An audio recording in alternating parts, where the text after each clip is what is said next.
유명한 레디비 아시죠? 레디비 우리말로 옮기면 내버려둬 이거 아니에요?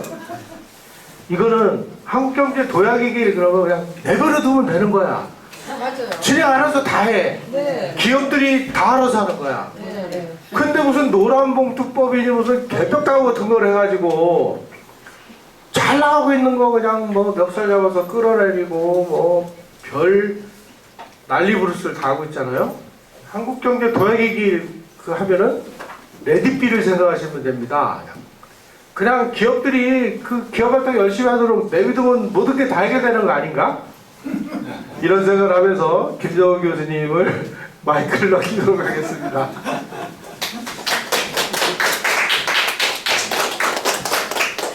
네.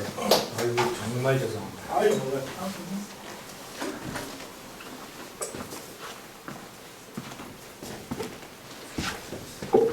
정말 죄송합니다. 지하철을 탔어야 되는데 퇴근 시간에 어딜 가본 적이 없어요 요즘에. 그래서 못 모르고 버스를 탔는데 글쎄 서소문에서 그냥 꽉 막혀가지고 한참 있었습니다. 정말 죄송합니다. 오늘 말씀드릴 내용은 한국경제 도약의 길입니다.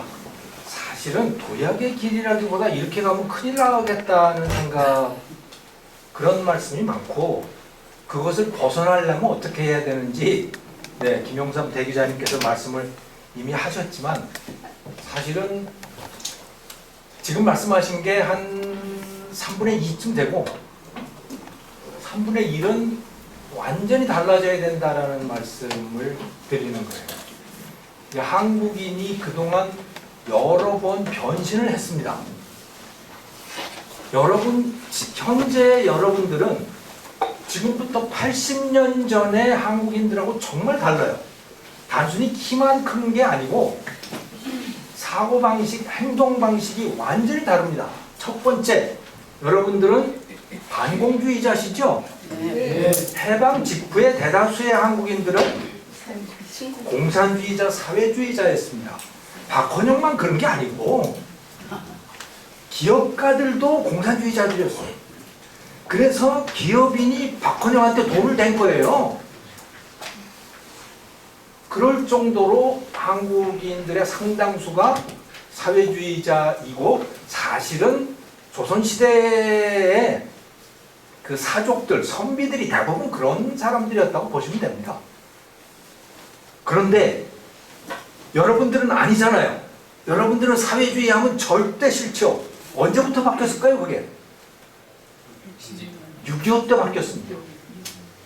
6.25를 겪으면서 바뀐 거예요. 왜? 겪어보니까 저것들 정말 안 되겠거든. 저렇게 살면 큰일 나겠거든. 그래서 한국인들이 사회주의를 버린 겁니다. 사회주의가 좋다는 인간들은 다 북쪽으로 간 거예요. 그리고 저렇게 망한 거죠.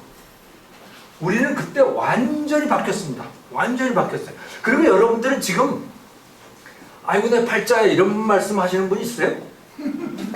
아이고 내 팔자야. 그런데 우리 부모님들은 그 입에 달고 사셨어요. 아이고 내 팔자야. 우리는 무슨 민족이죠? 무엇의 민족이죠? 한의 민족이죠. 여러분 지금 한의 민족이세요? 절대 아니죠? 우리 한국인들은 절대 한의 민족이 아닙니다. 너무 빨리빨리 해서 너무 목표지향적이고 너무 저돌적이어서 그게 문제이죠, 오히려. 근데 한의 민족이라고 하는 건 무슨 뜻이에요? 무슨 문제가 생겼어. 그럼 어떻게 하겠다는 얘기예요, 한이라고 하는 거는. 남탓하는 거. 그냥 남탓하고 그냥 체념하는 거예요. 그게 한국인들의 본 모습이었습니다. 이게 언제 바뀌었느냐? 지금 여러분들은 전혀 그렇지 않잖아요. 언제 바뀌었을 것 같아요, 이게? 박정희 시대를 네. 잘 박정희 때 정주영, 이병철 같은 사람을 보면서 그 밑에서 일하면서 이게 하니까 되는 거네. 그러면서 사람들이 다 바뀐 거예요. 그런데 그때 사람들이 굉장히 저돌적이 되고 빨리빨리 이렇게 된 거거든요. 빨리빨리 아니었어요. 한국인들이. 마치 중국인들을 뭐라 그랬어요? 우리 빨리빨리 할 때 그 사람들은 만만디라고 그랬죠? 지금 중국인들 만만디예요? 절대 아니에요. 우리보다 더 빨리빨리야 지금 중국인들이. 빨리 해보니까 뭐가 나오거든요. 그러니까 사람들이 다 빨리빨리 된 거예요. 그래서 저돌적이고 빨리빨리 됐거든요. 그런데 빨리빨리 플러스 뭐가 있었어. 그래서 성수대교도 무너지고 뭐 온통 다 무너지고 고속도로 엉망진창이고 조금만 있으면 다 패고 다 그랬잖아요. 빨리빨리 플러스 뭐였죠? 대충. 빨리빨리 대충이었어요. 이게 한국인이었어요. 근데 지금 아니에요. 상당히 철저히 해요. 이건 언제 바뀌었을 것 같습니까? 전두환 시절에. 전두환 시절 아니었습니다. 예, IMF 때 바뀌었어요. 그때 그 이전까지는 사람들이 대충이었어. 그래서 아주 쉽게 얘기하면 그 전날 술 먹고 회사에서 회식하고 술 먹잖아요. 그러면 이제 술 취한 채로 출근하는 거지. 출근해야 되니까. 그리고 어디 갔을 것 같아요? 사우나. 그냥 일상이었죠 그거. 누구나 다 그거 거쳤잖아요. 그런데 IMF를 거치면서 그렇게 하면 어떻게 된다? 잘린다. 그렇게 하면 잘린다. 저도 그 기억이 나는 게 IMF 이전에 제가 한국경제연구원에 연구원을 했었거든요. 그럼 이제 연구 보고서를 내잖아요. 그리고 이제 저 대기자님도 계시지만 기자분들을 불러요. 그래서 이제 보고서 소개하고 같이 점심을 먹어. 점심 먹으면서 밥만 먹는 게 아니고 꼭 소주를 먹는데 기자들은 최소한 반 병은 마시더라고. 많이 마시는 사람은 한 병도 마시고. 자, 그러고 나서 일이 되겠어요? 그냥 가서 졸고 뭐 그러다가 이제 야근하고 야근 수당 받고 이게 한국인들이 일하는 방식이었어요. 근데 IMF 딱 지나면서 말이죠. 한 1년 정도 사이에 그런 게 싹 없어져 버렸어. 술 안 먹어요. 술 못 먹어. 먹다가 잘리니까. 그때 우리가 신자유주의라는 말을 많이 썼어요.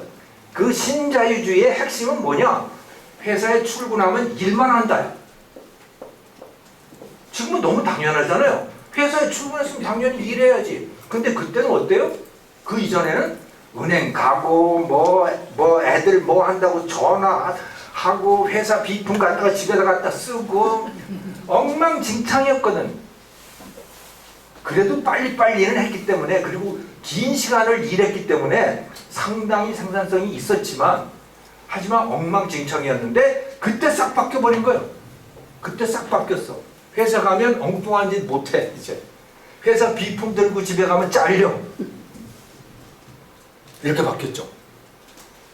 그러니까 한국인이 굉장히 많이 바뀌었어요. 그런데 지금 다시 바뀌어야 될 때 그 말씀을 드리려고 하는 겁니다. 지난 80년 동안 엄청나게 많은 변신을 해왔는데 지금 이제 변신을 한 번 더 하지 않으면 앞으로 더 나아갈 수가 없는 상황이 될 거예요. 왜? 트럼프 때문에. 트럼프 때문에 아주 쉽게 얘기하면. 자, 그런 말씀을 지금 드리려고 하는 겁니다. 자, 이제 우리나라 경제 역사를 한번 돌이켜보죠. 자, 한 1인당 GDP의 변화를 한번 볼까요? 네, 1996년부터입니다만은 자, 이때 13,000달러였어요. 1996년에 1인당 소득이 13,000달러. 근데 1960년 그때 83달러였거든요. 그 여기 엄청나게 많아졌죠. 그러다가 쫙 8,200달러가 되잖아요. 이게 언제예요? IMF 때예요. 근데 왜 8,200달러로 떨어졌을까? 여기는 13,000달러였는데. 이때가 무슨 대통령 때죠? 김영삼 대통령 때예요. 김영삼 대통령 때 기억나는 거 계세요? 어디 가입했죠? 우리나라가? OECD 가입했죠? OECD 가입하기 위해서 1인당 소득을 1만 달러로 만들어야 된다고 다들 믿었어요. 그게 아마 꽤 도움이 되긴 됐을 거예요. 1만 달러를 넘긴 게. 그런데 사실은 1만 달러가 될 정도는 아니었어요, 우리나라가. 그런데 1만 3천 달러까지도 올라간 거예요. 뭘 했을까요? 원화를 엄청 강하게 만들어 놓은 거예요.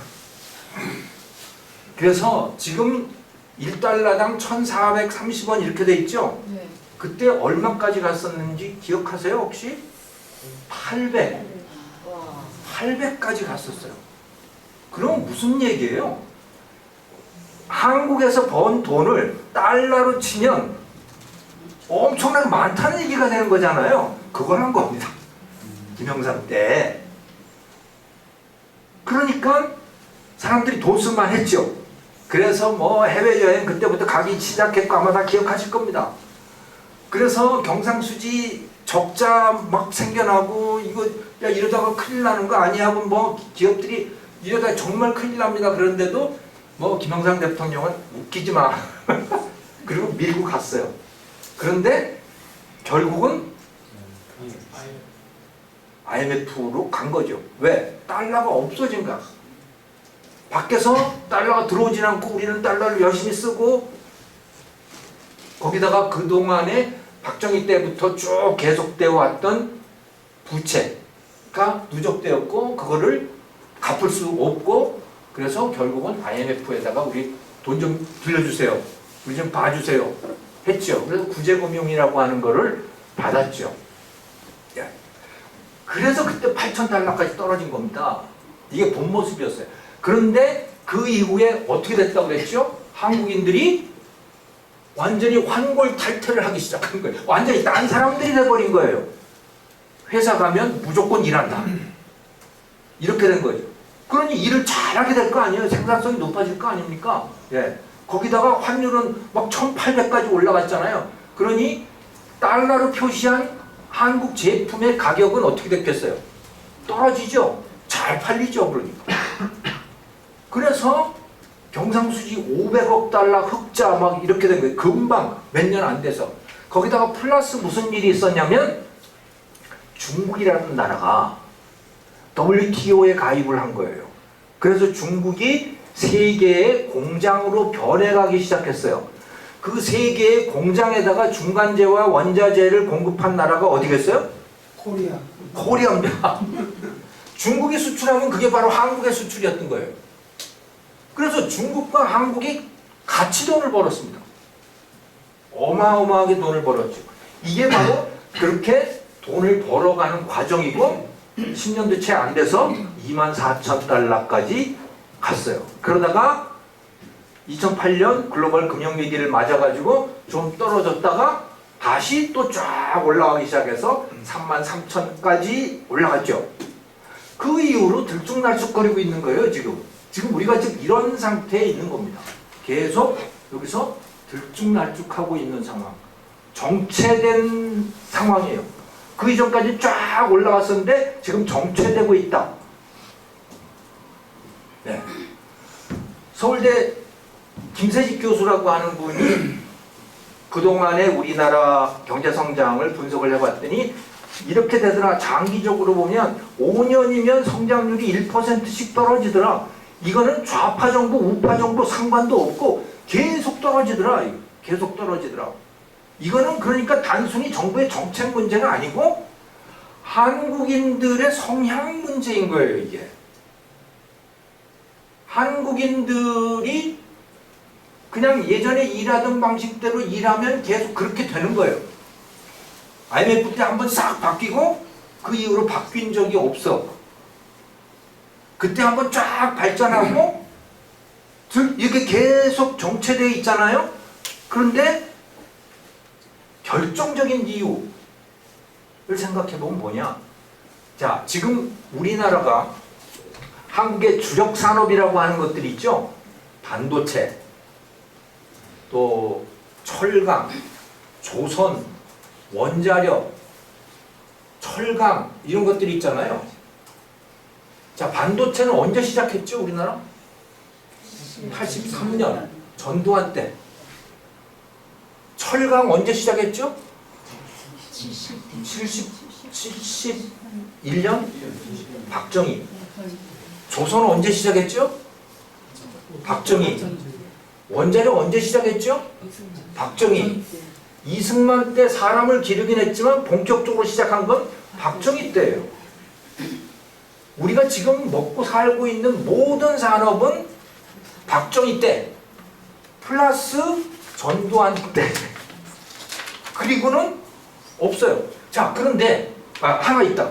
K-팝. K-팝 하나 있다. K-팝 굉장히 중요하죠. 굉장히 중요해요. 하지만 이거 가지고 먹고 살 수는 없어요. K-팝 때문에 와서 명동에 관광객들 오고 뭐 야단 법석하고 뭐 라면도 많이 팔리고 그러지만 그거 가지고 먹고 살 수는 없잖아요. 5천만 명.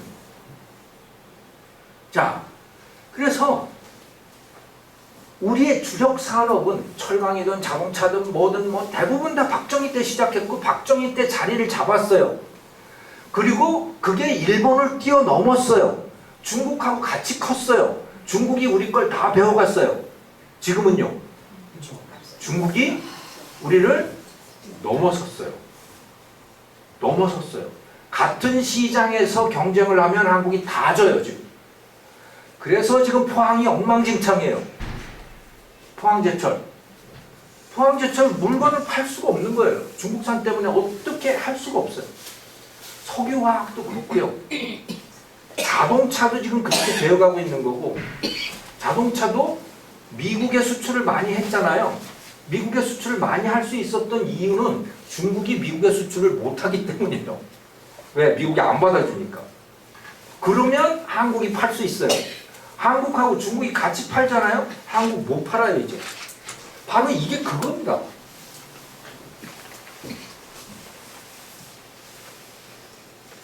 여기서 계속 주춤주춤 하고 있는 이유가 이제 앞으로 나갈 수가 없는 거예요. 그런데 그나마 조금 나은 게 뭐냐면 미국 중국 갈등이에요. 그 덕분에 우리가 겨우 목숨을 제가 뭐라 그러나 941생이라고 보셔야 돼요. 왜냐? 한국하고 중국이 같은 시장에서 경쟁을 하면 대부분 다 중국을 당할 수 없기 때문에. 예를 들어 조선 요즘에 저 HD 현대중공업 광고 보셨어요? TV에서 광고하시는 거?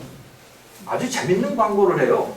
심청이가 바닷물에 빠졌는데 그거를 잠수함 타고 와서 현대중공업 잠수함이 심청이를 구하는 뭐 그런 광고를 하기 시작했어요. 한국 방위산업 잘 나가죠. 한국 원자력 산업도 잘 나가죠. 그래서 두산 에너빌리티 같은 거 주가 엄청 높아졌죠. 뭐 또 그런 게 뭐 있죠? 조방원, 조선 방위산업, 원자력, 제약 이런 것들이 잘 나갑니다. 이게 대부분 왜 잘 나가느냐 하면 미국이 중국을 쳐냈기 때문에 그런 거예요. 미국 시장에서 미국인들이 너 중국 거 안 살 거야 이렇게 한 거예요. 또 유럽에서도 중국 거 안 살 거야. 그러면 중국 다음에 가성비가 좋은 건 누구냐? 한국산이에요. 그래서 한국이 살아난 거예요 지금. 그러니까 어부지리를 한 거예요. 미국하고 중국이 싸우는 바람에 한국이 어부지리를 했어. 이거 아니었으면 한국 산업들 다 지금 철강이나 석유화학이나 이런 것처럼 됐을 거예요. 그럴 수밖에 없어요. 스마트폰도 역시 마찬가지고 다 그렇게 될 수밖에 없어. 그런데 미국이 중국을 떼어내는 그런 산업들이 있거든. 그게 지금 한국이 지금 잘 나가는 겁니다. 조방원이라고 하는 거. 근데 이거는 그렇게 오래 못 가요. 왜? 반사이익이잖아요. 중국이 우리보다 가성비가 좋아졌죠. 가성비가 좋아져서 우리가 당할 수 없는 거거든요. 가성비가 좋아졌다. 중국이라는 나라가 쫓아와서 다 늦게 출발했는데 우리를 넘어섰다. 우리가 일본보다 늦게 시작한데 우리가 일본을 넘어섰다. 쫓아갔죠?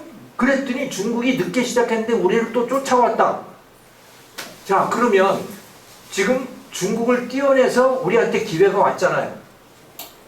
그런데 이거는 똑같이 반복이 됩니다. 얼마든지 쫓아올 수 있는 산업들이란 얘기예요, 이게.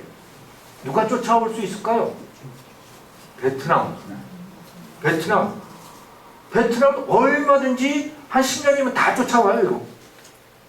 지금 열심히 쫓아오고 있잖아요. 폴란드, 에스토니아, 리투아니아, 엄청나게 지금 빨리 쫓아오는 나라들이 많아요, 동유럽에도. 이런 나라. 그러니까 한국이 누리고 있는 반사이익은 반사이익이에요. 이건 다 옛날 산업들인 거야. 그래서 오래 못 가요. 오래 못 간다. 그러니까 뭔가 우리가 굉장히 많이 바뀌어야 되는 것이죠. 자, 그러면 다른 나라들은 어땠는지를 한번 보겠습니다. 자, 그래서 성공한 나라, 실패한 나라의 사례를 한번 살펴보자. 가장 성공한 나라, 어떤 나라가 있는가? 우리 1인당 소득이 35,000달러 그 밑에 있어요. 우리보다 소득이 3배가 높은 나라들이 몇 나라가 있죠? 네. 스위스, 아일랜드, 아시아에서는 싱가포르, 이런 나라들이에요. 예. 또 미국 거의 9만 달러. 예. 미국도 역시 마찬가지로 성공한 나라에 속하죠. 자, 그런데 추락한 나라, 아르헨티나가 대표적이죠. 아르헨티나가요, 1910년대로 제가 기억하고 있습니다만 1910년대에 이미 지하철을 놨습니다. 그러니까 아르헨티나는 굉장한 나라였어요. 이탈리아 사람들이 엄마 찾아 산말리라고 하는 만화 혹시 기억하세요? 네. 그 아이가 엄마 찾아서 어디로 간지 아세요? 부에노스아이레스. 아르헨티나 갔어요. 왜? 엄마가 외국인 노동자로 아르헨티나 식당에 일하러 간 거예요. 이탈리아 사람이. 그러니까 아르헨티나가 얼마나 잘 나간지 아시겠죠? 그 나라가 완전히 추락을 했죠. 완전히 추락했어요. 그러니까 요즘에 아르헨티나 때문에 좀 시끄럽죠? 그 밀레이라고 하는 사람이 전기톱 들고 대통령이 전기톱 들고 싹 다 없애버리겠다고 하는데 뭘 싹 다 없애버리겠다고 한 거냐? 전기톱으로. 페론이 만들어 놓은 제도들, 페론이 만들어 놓은 생각들, 이런 것들을 싹 없애겠다고 하는 거예요. 그 페론이 만들어 놓은 생각은 뭐냐? 바로 나라에 기대어서 먹고 사는 거. 국가 부채, 재정 적자, 세금 안 내고 그냥 받기만 하려고 하는 생각, 이런 거죠. 이걸 싹 전기톱으로 싹 없애버리겠다고 해서 정말 유행이 대통령이 됐어요. 이거 참 기적적으로 대통령이 된 겁니다. 아르헨티나 사람들이 그런 사람을 대통령으로 뽑을 사람들이 아닌데 아무튼 기적적으로 대통령이 되어서 나라를 싹 다 바꿔버리겠다. 그래서 페론의 잔재를 다 걷어내겠다. 이제 공짜로 사는 건 없어. 이렇게 선언을 했다가 뭐 엉망진창이 또 한번 됐는데 지금 트럼프가 도와줘가지고 다시 선거에서 이겨서 이제 다시 또 시작하겠다고 그러고 있는 그런 상황입니다만, 대표적으로 망한 나라가 아르헨티나, 또 베네수엘라, 그 옆에 있는 나라. 브라질도 사실은 뭐 거의 비슷한 나라라고 보시면 되는 거예요. 다 잘 살던 나라들이었는데, 그러니까 오히려 식민지 국가들을 보면요, 식민지 때 더 잘 살았던 경우가 많아요. 독립하고 나면 엉망진창이 되는 경우가 많아요. 근데 많은 경우에 그거를 그 식민지 지배자들 때문이라고 핑계를 대거든요. 아니에요. 그게 아니고 선진적인 제도가 있다가 그것들이 싹 없어지고 나니까 그 다음에 원래부터 그 사람들이 갖고 있던 사고방식, 그들의 행동방식대로 행동을 하는 거고, 그 그래서 엉망진창이 되어버리는 겁니다. 그러니까 나라가 안 되는 거예요, 기본적으로. 식민지 지배 세력이 나가고 나면 그다음부터는 원시부족처럼 되어버리는 거예요. 그래서 이렇게 엉망진창이 되는 거예요. 네. 그러니까 남미 국가들이 많이 그랬죠. 스페인 식민지에서 독립을 하면서 그러니까 아메리카 그 인디오들을 뭐 그런 류의 사고방식, 행동방식들이 그대로 다시 살아나면서 엉망진창이 되는 뭐 그런 지경을 겪었습니다만 아르헨티나. 자, 그런데 꽤 잘 나가는 나라가 또 엉망이 된 나라가 또 있어요. 그리스가 또 그렇습니다. 1인당 소득이 31,000달러까지 올라갔었어요. 그러다가 지금은 뭐 한 2만 달러 수준이 됐거든요. 이 나라는 또 뭐냐? 이 나라는 그야말로 빚내서 돈 쓴 겁니다. 근데 그 빚을 감췄어요. 정부가 그 빚을 감췄어. 그러니까 사람들이 그렇게 빚이 많다는 사실도 몰랐어요. 나중에 뻥 하고 터져보니까 뭐 오만 빚들이 다 나오는 거예요. 그리고 엉망진창이 돼버린 거예요. 예. 그래서 추락한 나라들, 그리스라든가 베네수엘라, 아르헨티나 뭐 이런 나라들이고요. 그 다음에, 그러니까 이건 성공한 나라들입니다. 위에는 성장 지속형은 미국, 스위스, 싱가포르, 아일랜드 이런 나라들이고, 요 일본은요 여기서부터예요. 이렇게 1990년대부터 계속 이루고 있어요. 지금은 오히려 1인당 소득으로 하면 한국이 더 잘 살아요. 그리고 우리나라 한 10년 전쯤 만들어진 아파트 단지 정도만 보더라도 일본의 어느 주거지보다 좋아요. 한국이 그렇게 좋아졌어요. 물론 지방도시에 1960년대, 70년대에 만들어진 그 도시 시가지들은 한국 시가지가 형편없죠. 아직 재개발이 안 됐고 그렇기 때문에. 하지만 2000년대 이후에 만들어진 시가지들은 보면 일본보다 한국이 훨씬 좋아요. 그렇죠. 아마 뭐 외국에 관광여행 가고 하는 것도 한국 사람들이 훨씬 더 많이 갈 겁니다. 그건 거의 확실하죠. 자, 일본은 그래서 성장 정체형이에요. 비슷한 나라가 영국. 영국도 거의 뭐 그냥 한 수십 년 계속 그 상태로 있는 그런 나라가 영국인 거죠. 그래서 패턴을 보면 성장 지속형이 있고 성장 정체형이 있고 추락형이 있는데 한국은 지금 여기로 진입하고 있어요. 성장 정체형으로. 계속 3만 달러, 3만 5천 달러에서 오르락내리락 일본이 그렇게 되어가듯이 한국이 지금 그렇게 되어가고 있는 거예요. 그런데 우리는 더욱 큰 문제가 뭐냐면 일본은 내수가 커요. 그래도 인구가 1억 2천 뭐 이러잖아요. 우리는 5천이에요. 거기다가 일본 사람들하고 한국 사람이 굉장히 차이가 많은 게 뭐냐면 연휴 때의 돈 쓰는 패턴이에요. 연휴 때 우리 어디서 돈 쓰죠? 해외 나가서 돈 쓰죠. 해외 나가서 돈 쓰려고 평소에 아껴요. 일본은요? 안 나가요? 안 나갑니다. 그냥 자기네 나라에서 그냥 써요. 그러니까 그들의 폐쇄적인 속성도 그렇고 보면 일본이라는 나라는 한국하고 정말 다른 게 100년 가게들 많잖아요. 노포들 일본에. 그런데 한국은요 노포가 불가능해요. 그러니까 가게 주인이 계속 100년을 하고 싶다고 버티더라도 버틸 수가 없어요. 가게 주인이 하고 싶어도. 왜? 손님이 없어지거든. 우리나라 패밀리 레스토랑 한번 생각해 보세요. 뭐 아웃백이니 뭐 얼마나 많았어요. 다 없어졌어 이제. 싹 다 없어져 버렸어. 왜? 우리는 입맛도 바뀌어. 한 10년 있으면 모든 게 다 바뀌어 버려요. 그러니까 우리는 100년 가게 이런 거 불가능해요. 우리한테 맞지 않아요. 우리는 계속 바뀌는 거. 그게 우리한테는 맞더라고. 아무튼 일본은 내수가 그래도 꽤 탄탄해요. 우리는 내수 글쎄, 오히려 밖에 나가서 돈 쓰는 게 한국인들의 성향에 맞죠. 그럼 인구도 줄어든다는데 그 남아있는 인구마저도 밖에 나가서 돈을 쓰면 내수가 어디 있어요?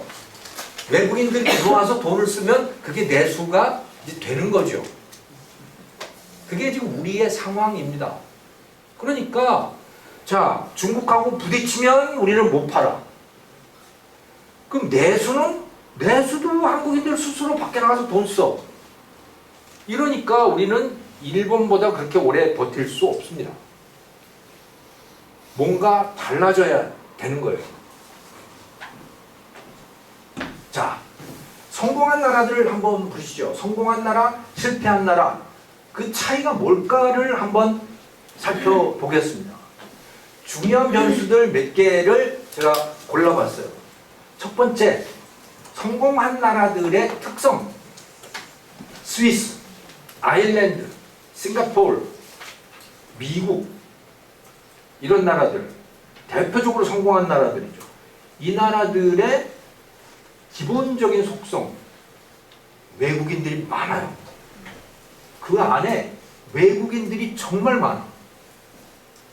그래서 제가 조사를 해봤어요. 스위스는 어떨까? 스위스 1인당 소득이 10만 달러죠? 네, 그 조그만 나라. 근데 그 잘 사는 나라들이 대부분 다 작아요. 스위스도 1000만이 안 되죠? 아일랜드도 그렇죠? 싱가포르도 그렇죠? 전부 작은 나라들이에요. 작은 나라들이다 보니까 이거는 꽁꽁 닫아놓으면 망하게 돼 있어요. 작은 나라이면서도 꽁꽁 닫아놓은 나라가 어디예요? 북한이죠. 그럼 망하는 거죠. 작은 나라일수록 열어야 돼요. 왜? 가진 게 너무 없기 때문에. 그래서 밖에서 다 갖고 들어와야 돼. 제일 많이 갖고 들어와야 되는 게 뭐냐? 사람이에요. 사람이. 특히 똑똑한 사람, 일 잘하는 사람, 이런 사람을 밖에서 데리고 들어와야 돼요. 그래야 성공할 수 있어요. 작은 나라는. 우리나라도 작은 나라가 되어가죠? 인구, 우리나라 합계 출산율이 0.7이라고 하잖아요. 이 합계 출산율의 의미가 뭐냐면 남녀 한 쌍, 두 명이 가임기간 내에, 가임기간은 15살부터 50세까지인가 그래요. 그 35년 동안에 두 명이 몇 명을 낳는가라고 하는 거예요. 우리는 0.7명을 낳는 거예요. 두 명이 35년 후에 0.7이 되는 거예요. 그러면 70년이 되면 어떻게 될까요? 0.5? 아니지. 2명이 0.7이 되면 예, 0.3 뭐 그 정도가 되는 거네. 두 명이. 그러니까 한국은 작아지는 나라예요. 근데 이건 막을 수 없어요. 우리 이걸 자꾸 막으려고 노력을 해요. 그래서 아이 낳으면 돈 줄게 이거잖아 다. 아이 낳으면 돈 줄게. 돈 준다고 아이를 낳아요? 어떤 미친 인간이 돈 준다고 아이를 낳습니까? 물론 아이를 낳아서 돈을 주면 고맙지. 하지만 돈을 준다고 아이를 낳는다? 그런 한국 사람은 없어요. 그냥 착각이야. 그리고 세계 어떤 나라도 돈을 줘서 출산율을 높이지는 못했어요. 아주 약간의 미세한 차이를 만들어낼 수 있을지 모르지만. 그러니까 무슨 말씀을 드리냐면 인구가 줄어드는 건 어쩔 수가 없어. 한국인들이 아이 낳기 싫어하는데 그걸 어떻게 막느냔 말이에요. 그건 다른 방법이 없다. 그거는 받아들여야 돼. 그러면 작은 나라잖아. 우리가 작은 나라가 되는 거예요. 작은 나라로서 살아남을 수 있는 방법을 생각해야 되는 거고, 그런데 다행히도 작은 나라들이 잘 살아요. 스위스도, 아일랜드 그렇고, 싱가포르도 그렇고, 에스토니아도 그렇고, 작은 나라들이 정말 잘 살아. 왜? 활짝 열어놓기 때문에. 자, 그래서 자료를 조사해 봤습니다. 스위스 전체 노동인구, 스위스 경우에 536만 명이에요. 그 중에 외국인 노동자가 187만 명이에요. 비율로 하면 35%, 3분의 1이 외국인 노동자들이. 3D 업종 뭐 이런 거를 말하는 게 아닙니다. 일 잘하는 사람들, 임원들, 뭐 그런 사람들이라고 보시면 되는 거예요. 네. 외국인들이 와서 스위스에다가 기업 만들어서 거기서 일을 한다. 또 스위스 기업들이 외국인들을 그대로 채용한다. 이렇게 보시면 되는 거죠. 네. 스위스 그렇죠?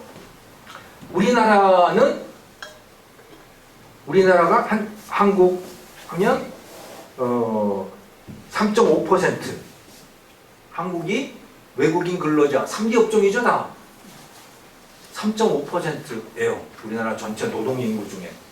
스위스는 35%, 아일랜드는 26%, 싱가포르는 40%. 그러니까 인구를 왜 걱정해? 아니 세상에 널린 게 인구인데 뭐 때문에 인구를 걱정을 하느냐 말이죠. 우리하고 똑같은 사람을 원하기 때문에 인구를 걱정하는 거죠. 그런데 우리하고 얼굴이 똑같아야만 인구입니까? 우리가 잘 섞여서 살면 되잖아요. 그들을 잘 한국인으로 동화시켜서 살면 되는 거죠. 이들이 다 그러고 있는 거죠. 그래서 1인당 소득이 10만 달러까지도 올라가는 거예요. 소득은 인간이 만드는 겁니다. 사람이 만드는 거예요. 똑똑한 사람을 데려오면 그 나라가 전반적으로 좋아지는 거예요. 자, 그래서 이 성공한 나라들은 보면 외국인 노동자 비율이 굉장히 높아요. 그런데 자, 그리스 한번 보자. 그리스 유럽연합에 속해 있는데도 8.2%예요. 굉장히 폐쇄적인 나라이죠, 그리스. 아르헨티나 4%, 한국 3.5%. 그러니까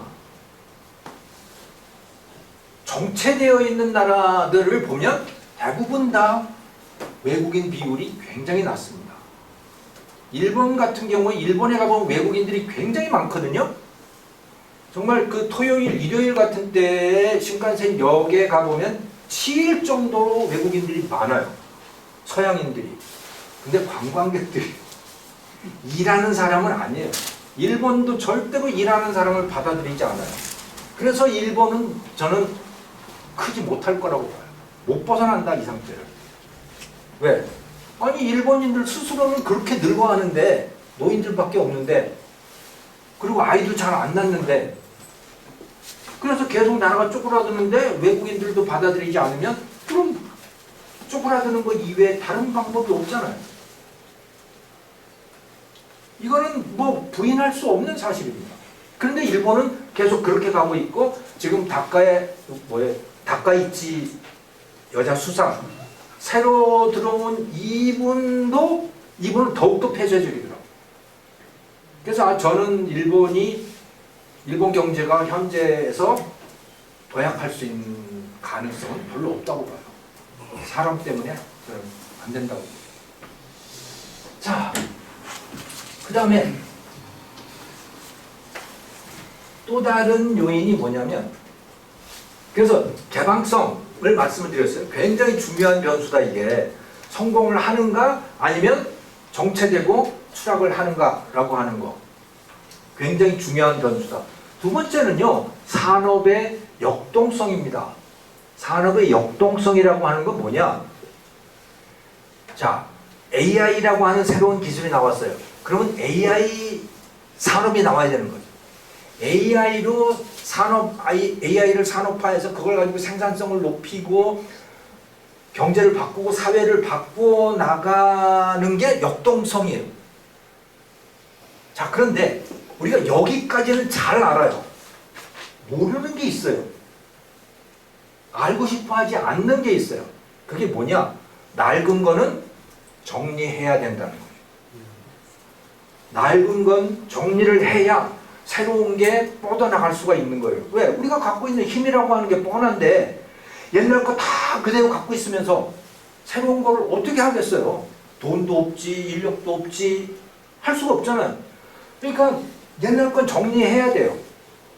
경쟁력 없는 거, 형편없이 만들어내는 거, 이런 것들은 정리를 해야 되죠. 우리나라에서 대표적으로 그런 게 뭐냐면 재래시장, 재래시장, 택시, 농업 이런 거예요. 이게 수십 년 그렇게 오고 발전도 전혀 없는데 그냥 계속 그걸 끼고 있어. 계속 거기에다가 돈만 쏟아붓는 거예요. 돈을 쏟아붓는다고 달라지는 게 있습니까? 여전히 택시는 외국인들 바가지 씌워요. 여전히 그러고 있다. 그러니까 이거는 빨리 정리를 해야 돼요.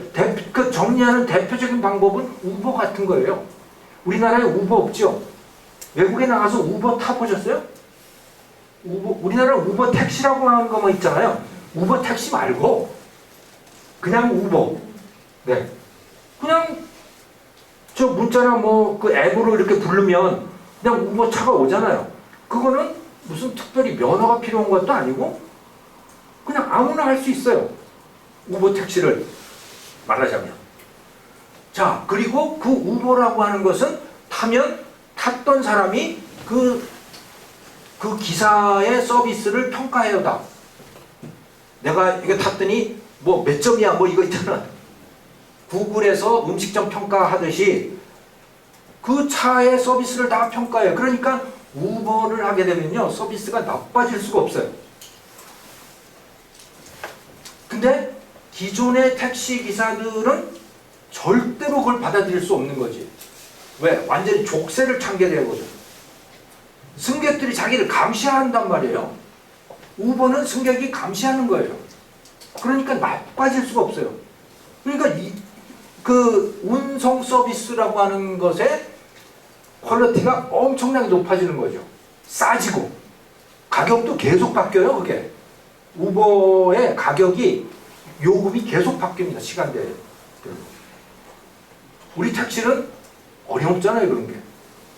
그거를 받아들일 수 없는 거예요. 그러니까 발전을 못하는 거예요. 이건 털어내야 되는데 털어내지를 못하고 있는 거죠. 그러니까 새로운 것도 생겨날 수가 없어요. 역동성이 떨어진 거예요. 우리나라에서 한번 역동적으로 바뀐 적이 있었죠? 언제? IMF 때. 어마어마하게 망했잖아요. 망하고 나서 등장한 기업들이 뭐냐? 세계 초일류 기업들이 등장한 겁니다.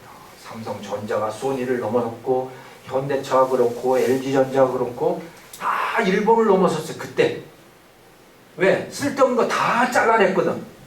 다 잘라내고 잘 팔리는 거, 잘하는 거에 집중을 한 거죠. 그래서 쫙 도약을 했죠. 그 이후에 그런 적 한 번도 없습니다. 심지어 이명박 정부 때도 시장주의라고 스스로 시장주의를 내건 이명박 정부 때 2008년 글로벌 금융위기가 닥쳐서 망해야 될 기업, 정리해야 될 기업들이 굉장히 많았는데 그때 어떻게 했느냐? 돈 풀어서 다 살렸어요. 물론 우리나라만 그런 거 아니지만 그러니까 외환위기 이후에 우리는 정리를 해본 적이 없습니다. 코로나 때는 또 어떻게 했느냐? 그때 돈 풀어서 다 살렸잖아요. 대출금 연장해주고 새로 대출해주고 뭐 다 했잖아요. 그러니까 바뀔 수가 없는 거예요. 그 바로 역동성. 이게 거의 일본 수준으로 지금 정체되어 있다. 이렇게 보시면 돼요. 안 바뀐다 아니죠. 안 바뀐다. 망한 대표적인 기업이 대우조선 해양이었죠. 근데 끝까지 살렸잖아요. 지금 그래서 그게 한화 오션이 돼 있죠. 다행히 다시 살아났지만 정리를 안 해요. 네. 질문 있어요? 네. 자, 그러니까 근데 제가 그 말씀을 드리는 이유는 미국을 한번 보자는 거예요. 미국 AI 최고가 어디입니까? 미국이죠. 자, 애플이니 뭐 이 구글이니 마이크로소프트니 뭐 이런 데들 미국은 계속해서 새로운 산업들이 생겨나요. 그 비결이 뭔지 아십니까? 아무 때나 망한다는 거예요. 아무 데나 망해요. 망할 기업은 다 망하게 돼 있어. 그냥 특별히 안 봐줘. 다만 한 번 봐준 게 2008년 글로벌 금융위기 때 그때 많이 봐줬어요. 근데 기본적으로 미국은 망하는 기업을 봐주지 않아요. 그리고 또 망하는 노동자를 봐주지 않아요. 그래서 지금 아마존이 최근에 3만 명을 해고할 거래요. 그런 계획을 내놨어요. 근데 이미 그런 일은 많아요. 늘 이 나라는 몇만 명씩 그냥 해고를 해. 아무렇지도 않아요. 그 일상적인 일이에요. 그리고 필요하면 또 몇만 명씩 또 채용을 하는 거죠. 늘 들락날락 하고, 그러니까 낡은 기업들, 장사 안 되는 비즈니스는 그냥 정리가 되는 거죠. 우리는 정리할 수 없어요. 왜? 노동자를 어떻게 할 수가 없기 때문에 낡은 비즈니스를 정리할 수가 없어. 그 유일하게 한번 정리했던 때가 외환위기라고 지금 말씀을 드리는 거예요. 왜? 그때는 해고가 가능했거든. 해고할 때 정부의 허가를 받고 해고를 해야 되는 상황인데 정부는 절대 그 허가를 안 해주죠. 해고하는. 그러니까 우리는 새로운 산업이 나올 수 없는 상황이 되어 있는 거고, 그래서 박정희 때 시작했던 그 산업들이 아직도 살아남아 있는 거죠. 그 한계도 다 된 거니 이미 수명이 다 된 그런 산업들이다 라고 보시면 되는 거죠. 이게 대규모 감원에 나선 뭐 10,000명, 12,000명, 18,000명 이런 식으로 하기 때문에 이게 바로 무시무시하지만 바로 신진대사인 거죠. 낡은 건 없어지고 새로운 것이 생겨나게 된다라는 그런 말씀입니다.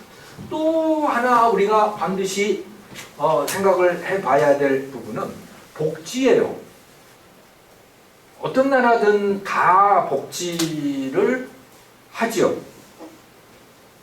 근데 그 복지를 어떻게 운영하는가라고 하는 것이 그 나라를 망하게도 하고 그 복지가 지속 가능하기도 하다라는 말씀을 드리고자 하는 겁니다.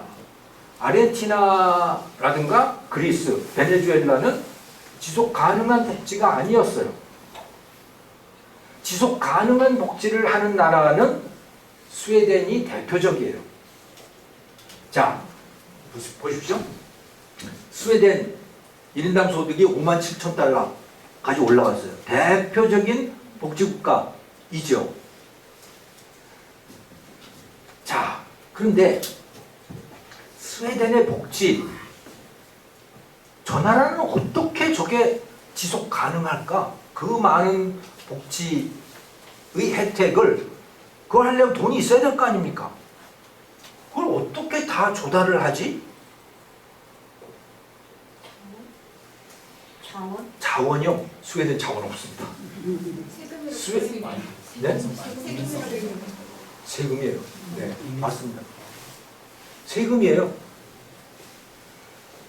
세금을, 국민이 세금을 내거나 복지를 해서 돈을 쓰려면 국민이 세금을 내거나 아니면 빚을 얻어 쓰거나 그래야 되잖아요. 그래서 스웨덴도 한때 빚을 잔뜩 얻어 썼어요. 그러다가 이 나라도 금융위기가 왔어. 이건 필연적이에요.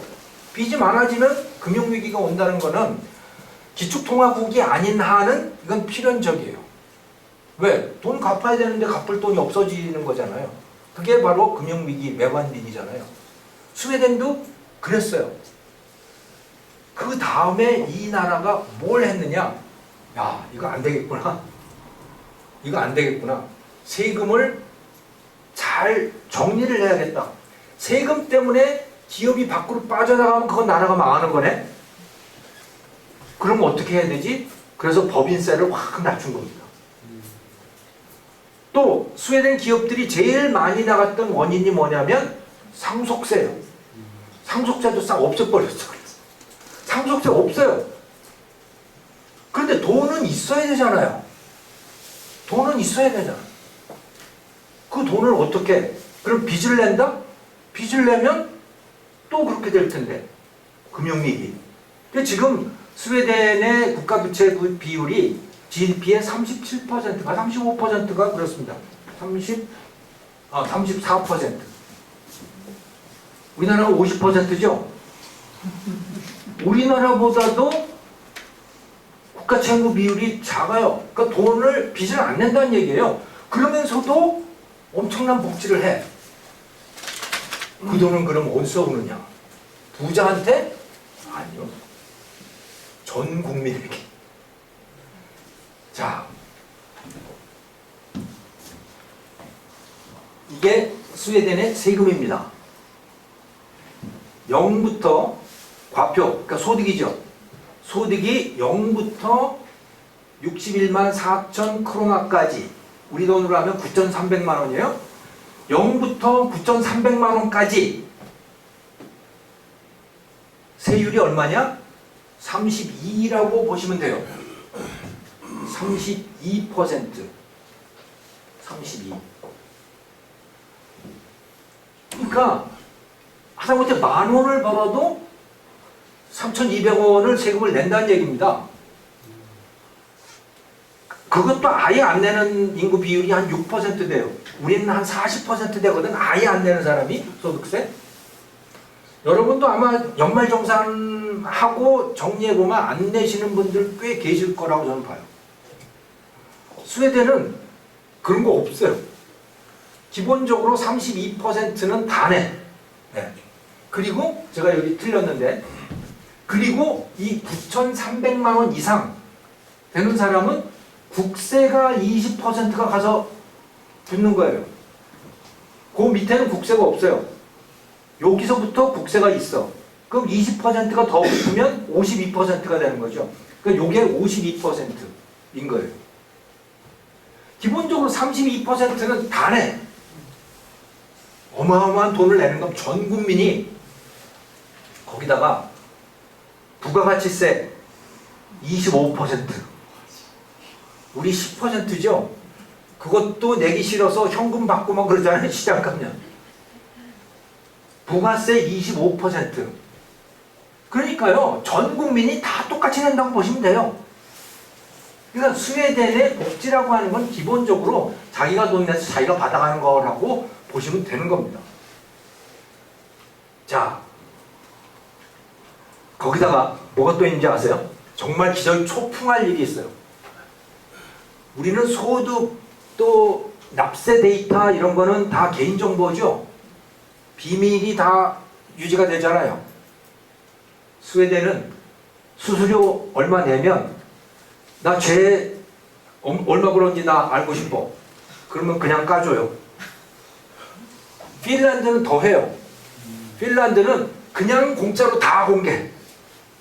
모든 국민의 개별 소득과 납세 데이터를 그냥 다 공개. 놀랍지 않아요? 세상에. 근데 그래서 복지국가가 지속 가능해요. 무섭죠? 와, 그렇게 해야 복지국가 한다고? 나 안 할래. 그런 생각 안 드세요? 무시무시해요. 네, 그래. 공개하는 거는 투명성 때문에. 그거는 그 사람들이 수백 년 전부터 그래 왔대요. 우리는 안 돼. 옆에 사람 뭐 하는 거, 그러니까 세금 얼마나 내는지를 다 옛날부터 다 공개했었대요. 그냥 자연스러운 거예요. 예. 그들은 자연스러운 거죠. 우리는 기절초풍할 일이죠. 정말 기절초풍할 일이죠. 네. 자, 그리고 또 하나가 있어요. 그게 뭐냐? 자, 나 일 안 해도 얼마든지 먹고 살 수 있어. 복지 혜택이 충분하니까. 그런데 일하면 돈 조금 벌면 한 1억 정도 벌면 52%를 세금으로 떼야 되네 이거. 그러면 어떤 생각이 들겠어요? 일해야 돼 이거? 여기서 국민 성향이 나오는 겁니다. 여기서 안 하면 그건 망하는 거예요. 그죠? 복지 혜택이 많다고 해서 일을 안 하면 돈이 어디서 나오겠어요? 세금을 내야지. 근데 세금 내는 사람이 없어지면 쓸 돈도 없어지고 복지도 불가능하잖아요. 그러니까 무슨 말씀이냐면 복지제도가 지속 가능하려면 웬만한 사람들은 복지를 받지 말아야 해요. 세금을 내야 해요. 그래야 그게 지속 가능한 거예요. 북유럽이 그래요. 북유럽이 그래서 그 복지제도가 지속 가능한 거예요. 그리스, 아르헨티나, 베네수엘라 대부분의 복지국가들이 망하는 이유는 인간 다 생각이 똑같죠. 아니 복지 혜택 충분히 받고 일하면 세금 많이 내고 그럼 뭐 때문에 일을 해? 그냥 집에서 놀면서 받아먹지. 그러면 추락하는 겁니다. 그러니까 복지제도라고 하는 게 공짜가 아니다. 국민 다수가 복지 나 별로 생각 없어. 물론 내가 문제가 생기면 나한테 보장은 하고 그것 때문에 안심은 되지만 그것 때문에 일을 안 하는 건 아니다 라고 하는 그런 컨센서스가 있어야 되는 거죠. 거기다가 이 스위스 나라를 한번 보시면요, 스위스 재밌어요. 이게 2016년에요 기본소득을 가지고 국민투표를 했어요. 스위스가 25%는 아주 단순하게 얘기하면 25%는 좌파고 75%는 우파예요. 국민들이. 그건 확실하대 거의. 네. 근데 그 좌파들이 기본소득 제한을 한 거예요. 그래서 그걸 국민투표에 붙였어요. 스위스는 1년에 국민투표가 그 연방 전체 단위의 국민투표가 한 4번 돼요. 매년 그렇게 뭐가 계속 올라와요. 지방 단위도 한 서너 번씩 돼요. 그러니까 그 사람들은 계속해서 이거 투표를 해요. 사람을 뽑는 게 아니고 정책에 대해서 직접 결정을 하는 거죠. 자, 2016년에 그 기본소득 정책안이 올라왔습니다. 그게 금액이 얼마였느냐? 우리 돈으로 하면 그 당시에 1인당 300만 원이었어요. 1인당 300만 원이면 3인 가족하면 한 달에 900만 원을 그냥 공짜로 주는 거예요. 이거를 통과시킬래? 그러니까 여기에 찬성이야? 반대야? 이걸 물은 거예요. 그랬더니 반대가 77%예요. 찬성이 23%예요.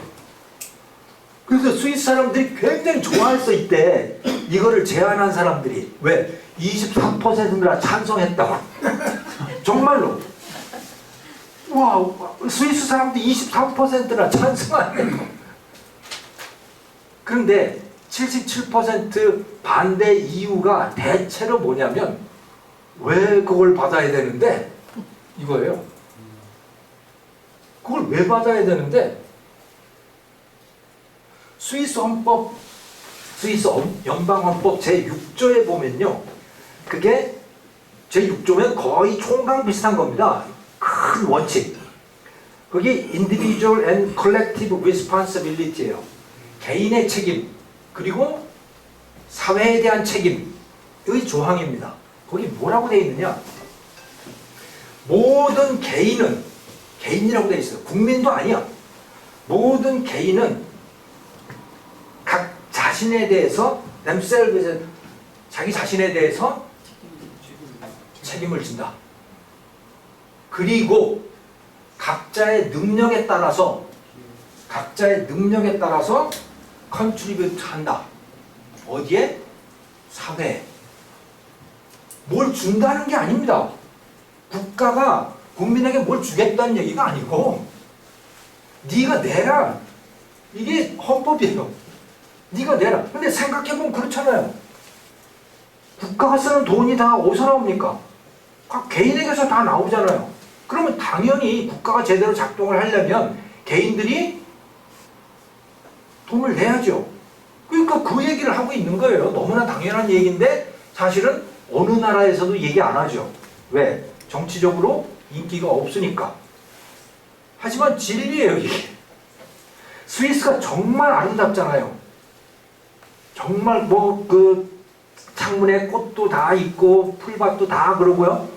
근데 거기 산이잖아요. 스위스가 산이에요. 한 달만 정원 초원 관리 안 하면요 숲이 된대요. 의무적으로 하는 거예요. 왜? 동네 사람들끼리 합의를 본 거예요. 그거는 국가가 뭐 하라는 얘기가 아니고 동네 사람들끼리 자 우리는 이렇게 관리를 합시다 라고 합의를 봐서 그 합의에 따르는 거예요. 그리고 그 합의 우리가 아름답다고 보는 거기에는 그건 그러니까 스위스의 민족이 크게 세 민족이 있습니다.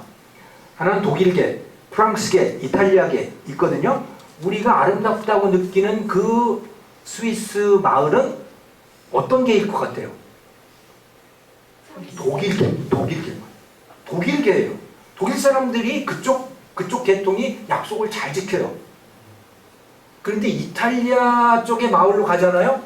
전혀 분위기가 달라요. 스위스 같아 보이지 않아. 자, 근데 아무튼 그 독일 사람들이 대부분을 차지하고 있는 거죠. 스위스는. 그리고 그렇게 운영이 되고 있는 거예요.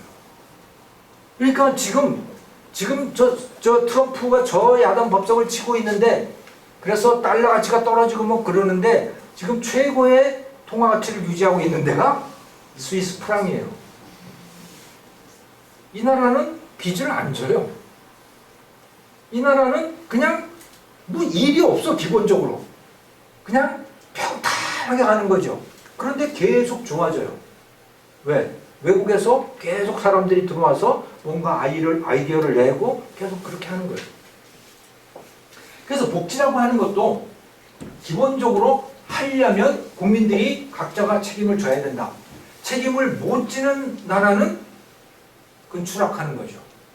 그리스가 그랬고 아르헨티나가 그랬고 베네수엘라가 그렇고 대부분 나라들이 사실은 복지를 하게 되면 다 추락을 하게 되는 이유가 그런 이유 때문에 그런 겁니다. 자, 그리고 그것은 또 투명성, 네 거 내 것을 가리는 거 이거하고 아주 밀접히 관련돼 있어요. 세계에서 가장 네 거 내 거를 철저히 가리는 나라가 어디냐면 스위스예요. 정말 네 거 내 거 철저히 가려요. 그래서 스위스는요, 제가 거기 가서 한 열흘 동안 그 견학 여행을 했었거든요. 그래서 스위스 중앙은행, 스위스 의회, 스위스 그 언론기관 뭐 쭉 다니면서 이제 탐방을 했었는데 이탈리아하고 비교해 보면요, 스위스는 너무너무 불편해. 너무 제약이 많아요. 길거리에서 주차하려고 해도 뭐 안 되는 게 너무너무 많아. 식당에서 밥 먹는 것도 그렇고 집에서 사는 것도 그렇고 아무튼 무지하게 빡빡합니다. 왜? 공동생활에 대한 거는 그거는 너무나 엄격한 거예요. 왜? 그건 남의 걸 침해하는 거니까. 남한테 피해를 주면 절대 안 되는 거죠. 그런데 자기 자신에 대해서는요, 제가 뭐라 그래도 상관없어. 너 죽고 싶니? 너 죽어. 네 마음대로 죽어. 그게 자살 합법적이잖아요. 네 목숨인데 네가 알아서 하지. 그러니까 각자의 것은 각자 알아서 하는 거예요. 그런데 남의 거에 대해서 피해를 주면 절대 안 돼. 공동체에 대해서 피해를 주면 절대 안 돼. 이런 거죠. 그리고 남의 돈 욕심내면 안 돼. 이것도 철저한 거예요. 그래서 이 부패 인식지수라고 하는 거, Transparency International이라고 하는 데서 매년 발표를 하잖아요. 여기 보면 이 잘 사는 나라들이 있잖아요. 이 나라들이 투명한 나라들이에요. 남의 돈 욕심 안 내. 남의 돈이 필요하면 장사를 해서 벌어야지. 그거 뭐 꼼수 부려서 절대로 안 한다. 업무 추진비 가지고 친구들하고 술 안 먹는다. 우리나라 그래도 많이 변하긴 변했어요. 아직도 근데 아직도 꽤 멀었어요. 자, 이게 그러니까 네 거 내 거를 확실하게 구분하는 문화의 차이인 거죠. 베네수엘라 178위. 돈만 보이면 내 거야 그냥. 이거죠. 돈만 보이면 내 거야.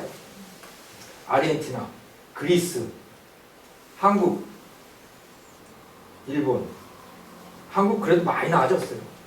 네, 정말 많이 나아진 거죠. 그런데 요즘 보면 한국 좀 불안한 것이 사기 적발 건수, 사기 범죄 적발 건수가 1년에 30만 건 막 이렇게 돼가고 있습니다. 도대체 왜 이러는 건지 이해를 못 하겠어요. 이제 우리나라도 지하철에 물건 놓고 내리는 것은 그거 누가 가져가는 사람 없죠. 카페에다가 뭐 스마트폰 놓고 놨다 그래서 누가 가져가는 사람 없어요. 근데 왜 사기 건수는 이렇게 늘어날까? 나름 궁리를 해봤어요. 제 나름대로 해석한 거. 감시 카메라가 있는 데서는 안 한다.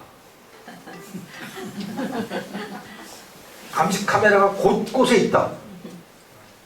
하지만 감시 카메라가 없는 상황도 많다. 거기서는 아직 행동 방식이 변하지 않은 것 같다.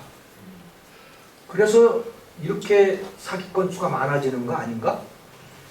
그런 생각을 해봤어요. 아무튼 어쨌든 감시 카메라가 있는 데서는 깨끗합니다. 자, 우리나라 상황을 한번 볼까요? 자, 그래서 제가 4가지의 변수들을 살펴본 거죠.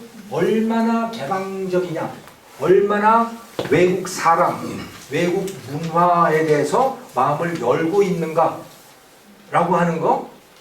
잘 사는 나라들은, 성공한 나라들은 그걸 열었더라 라고 하는 거예요. 그런데 무조건 연다고 좋아하는 건 아니죠. 다른 나라 사람들이 와가지고 우리나라를 점령하고 이러면 이건 곤란하잖아요. 그걸 막는 방법도 터득을 해야 되는 거예요. 외국인들을 받아들이고 그들로부터 아이디어를 얻고 그들 덕분에 생산성을 올리지만 그들이 우리한테 해코지하는 것을 막는 노하우도 터득을 해야 되는 굉장히 중요한 과제인 거죠. 자, 개방성, 산업 역동성, 재정 건전성, 노동 생산성, 이것들을 쭉 살펴봤는데, 개방성 어떠냐? 한국은요 상당히 개방적인 나라였어요. 어떤 면에서? 수출입이 많다는 면에서. 그러니까 전체 GDP 중에서 무역 의존, 무역이 차지하는 비중이 상당히 높은 나라예요. 그런데 그거는 물건에 한해서 그렇습니다. 한국이 물건을 만들어서 외국에다가 내다가 파는 거, 이건 굉장히 적극적이었어. 또 외국 물건을 들여다가 쓰는 것도 상당히 적극적이었어요. 그래서 상당히 개방적이에요, 거기는. 그런데 스위스나 싱가포르나 이런 나라들하고 굉장히 다른 개방성이 있는 거예요. 그게 뭐냐? 사람이죠. 사람은 못 받아들이는 거예요. 우리는 물건은 내다가 팔고, 물건은 외국 물건 들여오고, 이거는 굉장히 열려 있어. 하지만 사람은 못 받아들이겠다.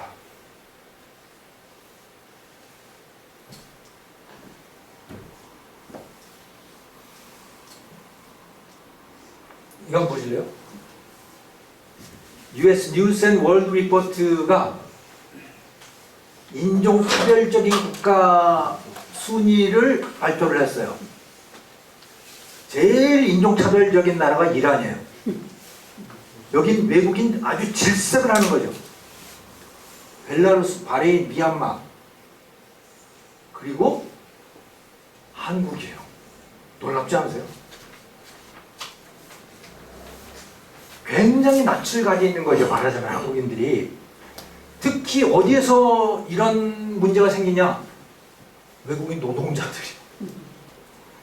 그래서 참 왜 EBS 같은데 외국 나가가지고서 이제 뭐 세계 테마 기행 같은 거 하고 이런 거 찍은 영상들을 보면 저 파키스탄이나 뭐 미얀마나 이런 데 가서 한국에 갔던 사람들을 만날 때가 있잖아요. 욕부터 나와. 그 사람들이 욕부터 하는 거야. 왜? 여기서 욕을 제일 먼저 배웠거든. 아직 그런 거죠. 아직 그런 거죠. 그리고 이게 취업 이민 비자 발급 건수인데요. 2022년에 EU 평균에 그러니까 20만 국가별로 우리나라는 요게요. 거의 없어. 우리나라는 3D 업종 그 사람들 또 조선족들 이건 취업 비자나 이런 게 아니잖아요. 그러니까 파키스탄, 미얀마, 네팔 사람들 들어오는 건 연수생 뭐 이런 거예요. 산업 연수생 이런 거죠. 우리는 정식 본격적으로 취업 이민을 받지 않아요. 아예 안 해. 왜? 싫거든. 그게. 특히 임원급으로 온다. 이런 건 용납할 수가 없는 거예요. 왜? 아니 우리가 올라가기 바쁜데 저것들을 받아들여서 뭐 어떡하겠다는 얘기야. 이런 거죠. 그리고 밖에 나가서도 또 그래요. 제가 1984년부터 88년까지 미국 유학을 했었거든요. 그 일리노이 어바나 캠페인이라고 하는 데서 저는 경제학 전공을 했습니다만은 그때 한국인 유학생이 외국인 중에 제일 많았어요. 한 500명 됐어요. 그 학교에 한국인 유학생이. 대만 학생들이 한 50명 정도 됐던 것 같고 인도도 몇 명 없었고 중국인은 그때는 아예 없었고 그랬거든요. 그런데 여기 보세요. 이 실리콘밸리의 대만 출신 CEO들입니다. 이게 누구죠? 젠슨 황. 세계에서 제일 잘 나가는 기업이죠. 엔비디아. 젠슨 황. 이 사람 이름이 황 뭐더라? 이름 잊어먹어요. 아무튼 대만 이름 그대로 갖고 있어요. 근데 영어 이름이 많이 했으면 좋겠다. 예? 네? 황교안 좀 후원 많이 했으면 좋겠다고. 자, 리사 수라고 하는 사람. 이 사람 요 둘이 사촌이에요. AMD의 CEO이거든요. AMD도 반도체 기업이죠. 사촌지간. 야후 유튜브 창업자 대만 사람. 야후의 창업자도 대만 사람. 한국은 없어요. 여긴 이 사람들 지금 실리콘밸리에서 제일 잘 나가는 CEO들. 구글, 메타, 뭐 마이크로소프트, IBM 다 인도 사람들. 인도 사람. 한국인 유학생이 그렇게 많았는데 없어요. 왜? 거기에 남은 사람도 별로 없지만 다 한국으로 돌아왔죠. 저도 한국으로 돌아왔습니다. 거기에 남아서도 위로 올라가지 못하는 거예요. 실리콘밸리 기업에 들어가도 한국인이 잘하는 게 있어요. 연구소에서 연구하는 거 이런 거 혼자서 하는 거죠. 이런 건 잘해요. 그런데 어울려서 하는 거를 못해요. 영어의 문제가 아니에요. 저는 유학할 때 제가 그 TA를 했었어요. 그래서 학부생들을 가르쳤어요, 제가. 그렇다는 얘기는 제가 뭐 자랑인 것 같기도 하지만 영어를 제법 한다는 소리잖아요. 영어가 그렇게 불편하지 않았어요.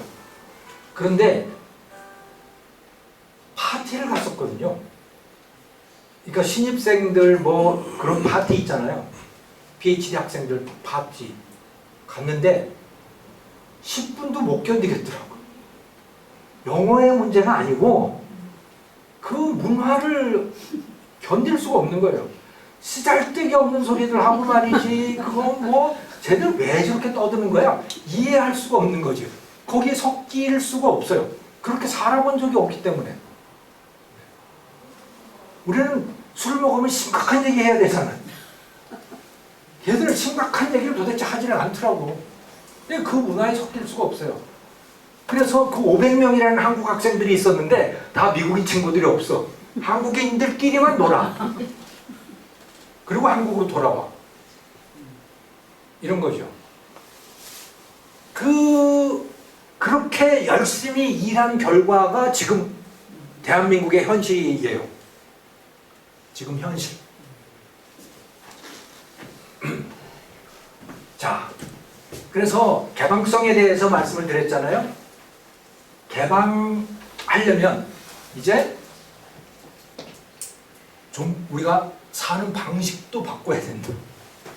방식을 바꿔야 된다. 그런 말씀을 드리고 싶습니다.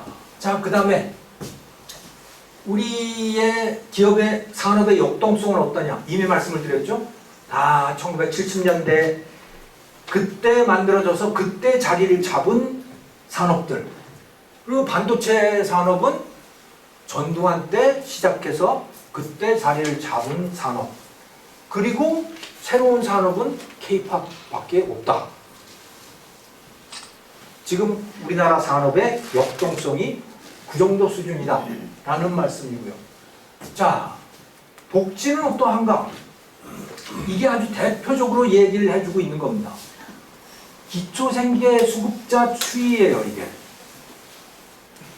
자, 작년 기준으로 255만 명이에요. 기초생계 수급자가. 이 사람들은 돈 벌면 안 되죠? 이 사람들은 돈 벌면 안 되는 사람들입니다. 돈을 안 벌어야 1인당 한 달에 60만 원인가 뭐 얼마를 줄 거예요. 4인 가족이면 200 몇십만 원 나오고 그렇게 돼 있죠. 자, 그런데 박근혜 정권 때 얼마였냐면 130만 명이었습니다. 문재인 정권을 거치면서 거의 2배가 된 거예요. 자, 그러면 소득은 어땠습니까? 내가 사람구실을 할까? 나중에? 그래서 이런 데 보내는 거예요. 그런데 그 영어 유치원이 제대로 가르치는지 안 가르치는지 확실히 잘 몰라요. 확실히 잘 몰라. 다만 그래도 기존의 유치원보다 낫겠지 하고 보내는 거예요. 영어 유치원은 이게 학원이기 때문에 기본적으로 운동장 그런 것도 없고 기본적으로 시설이 열악해요. 그럼에도 불구하고 부모들이 외국인들한테 배우는 그것을, 그러니까 내 아이가 외국인한테 가서 배우기를 원하는 거죠. 그래서 그 돈을 내는 거예요. 탈출을 하기 시작한 거죠. 참, 그래 좀 답답해요. 그럴 거면 아니 유치원이 그렇게 하게 하면 되잖아요. 지금 돈 남아가지고 그냥 야단 법석인데 아무튼 뭐 돈은 그렇게 쓰고 있습니다. 그래서 서비스업의 상태가 지금 이렇다라고 하는 거를 말씀을 드리고 있는 거예요. 제조업은 중국한테 밀려서 시들시들해지고 서비스업은 전혀 발전할 기색이 없고 그러면 우리한테 남는 게 뭐냐? 라는 말씀을 하는 겁니다. 자, 어떻게 할까? 개방성, 개방해야죠. 싱가포르, 스위스처럼 갈 수밖에 없다, 이제 우리가. 정말 어려운 일이죠. 저는 근데 해야 된다고 봐요. 또 산업의 역동성, 이걸 높이려면 어떻게 해야 되느냐? 모든 산업에 진입을 자유화해 줘야 돼요. 김용삼 대기자님께서 아까 하신 말씀이 그거예요. 택시 아무나 들어가서 하게 하자. 그 왜 가서 택시 하겠다는데 막느냐? 우버 하겠다고 하면 누구나 다 할 수 있게 하자. 우버가 들어오게 되면요, 그러면 기존 택시도 좋아질 수밖에 없어요. 왜? 그거 안 탈 테니까. 거기 안 바뀌면 안 탈 테니까. 농업도 마찬가지예요. 농업도 이제 젊은 사람들 다 들어가서 거기에 농업 기업화 해야 돼요. 한국이 농업이 굉장히 가능성이 있는 게요, 중국 때문에 가능성이 있어요. 중국 사람들이 제일 불안한 게 뭐냐? 자기들 먹는 거거든요. 자기들도 자기들 음식을 못 믿잖아요. 근데 우리는 그거는 할 수 있거든. 깨끗한 음식, 깨끗한 식량을 중국에 제공할 수 있어요. 중국 사람들이 그거는 사갈 거예요. 우리나라 무기 안 사고 우리나라 뭐 다른 제조업 제품 다 안 사도 한국의 농산물은 사갈 거예요. 왜? 믿을 만하다는 걸 알고 있기 때문에. 그리고 가깝고. 베트남에서 사오겠어요, 그거를? 우리한테 사갈 수밖에 없는 거. 우리가 그렇게 할 수 있다면. 그런데 지금 문제는 뭐냐? 너무 비싸요, 한국산이. 왜? 다 아마추어들이거든. 전부 근데 농민이라 그래봐야 나이 70이에요 이제. 그건 무슨 농민도 아니에요. 다 은퇴한, 그러니까 우리나라 농민은 없어요 지금 실질적으로. 거기에 본격적으로 젊은 사람들이 들어가서 기업화할 수 있게 길을 터줘야 되는데, 기업화한다 그러면 다들 그냥 펄쩍펄쩍 뛰어요. 농협에서도 그러고 뭐 펄쩍펄쩍 뛰니까. 자, 산업의 역동성, 재정 건전성, 이제 기초생계수급자 같은 거 이제 좀 늘리지 말자 그런 얘기예요. 재정 적자 이제 좀 절제하자라는 말씀이고, 지금 GDP의 한 50% 좀 지금 넘어가고 있는데 이거 60%로 막아내야 됩니다. 이거 넘어가면 우리나라 굉장히 위험해진다라는 거고, 노동 생산성 이건 뭐 말할 것도 없죠. 노란봉투법이니 뭐 해가지고 결국은 일 안 하겠다는 거잖아요. 이게 다. 자, 그래서 이런 것들을 좀 바꿔야 되는데, 이거는 다 기본적으로 행동 방식과 관련되어 있는 거예요. 한국인들의 사고방식, 행동 방식과 관련되어 있는 거예요. 제가 왜 이런 말씀을 드리냐면, 다시 말씀을 드리지만 제도적으로 해결할 수 있는 게 없어서 그래요. 이제 제도적으로 뭘 바꿔서 해결되는 게 없어요. 윤석열 정부에서도 뭘 바꿔봤지만 아무것도 되는 게 없죠. 사실은 그건 이명박 정부 때부터 계속 그랬어요. 박근혜 정부도 그렇고, 뭘 바꿔봐야 그냥 위에서 찰랑찰랑 그 물이 찰랑거릴지 모르겠는데 아무것도 달라지는 건 없고, 성장률은 계속 떨어지고, 이거는 기본적으로 우리들의 행동 방식, 이게 한계에 왔다는 것이죠. 과거에 우리가 그 행동 방식을 혁명적으로 몇 번 변화시켰듯이 이제 그걸 할 필요가 있다라는 말씀을 드립니다. 자, 한국 경제 성공, 이거는 단순히 제도의 성공이라고 볼 수 없다. 한국인들 자체가 변화했다. 한국인들의 의식과 한국인들의 행동 방식이 변화했기 때문에 가능했다. 6.25 전쟁을 거치면서 한국인들은 정서적인, 감정적인 사회주의자, 공산주의자에서 반공주의자로 바뀌었어요. 그리고 미국 문화를 굉장히 좋아하게 됐어요. 미국 문화를 상당히 흉내내게 됐어요. 그 덕을 우리는 사실은 굉장히 많이 봤다고 보시면 되는 겁니다. 자, 우리는 또 한해 민족이었어요. 이거는 문제가 생기면 그냥 체념하고, 아이고 내 팔자, 뭐 내 팔자가 그렇지 뭐 하는 거. 이제는 그렇지 않아요. 한국인들이 70년대 80년대에 급속한 경제성장을 겪으면서, 또 정주영, 이병철 같은 사람이 뭐 말도 안 되는 목표를 세워놓고 그것을 달성해가는 과정에 보통 한국 사람들이 다 참여해서 그걸 했잖아요. 중동에 나가서 돈 벌어오고 월남전 가서 돈 벌어오고 하는 거를 다 우리 스스로 다 했단 말이에요. 그러면서 경험한 거지. 아, 체념할 필요 없구나, 하면 되는구나 라고 하는 걸 깨달았고, 그래서 완전히 저돌적인 목표지향적인 민족으로 바뀌었어요. 빨리빨리 하는 민족으로 바뀐 거예요. 그 다음에 IMF 위기, 구조조정 과정, 이걸 거치면서 일에 집중하는 사람들로, 공사를 구별할 줄 아는 사람들로 바뀐 거죠. 그래서 사실은 우리 자신은 지금은 너무나 자연스러워서 느끼지 못하지만 굉장히 우리의 행동 방식, 사고 방식이 많이 바뀌어 왔다. 그런데 이제 또 한 번 그게 필요한 시기가 왔다. 왜? 지금 한계에 도달했기 때문에.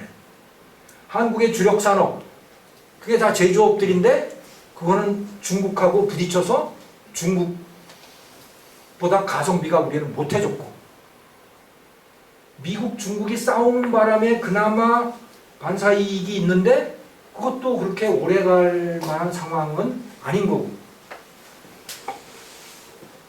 최근에 들어서 미국에 대한 수출이 늘어났었는데 또 트럼프가 저러고 있으니 미국 시장도 어떻게 될지 가늠하기 어렵고, 그래서 우리의 주력 산업들 이게 정말 위태위태해지고 있잖아요.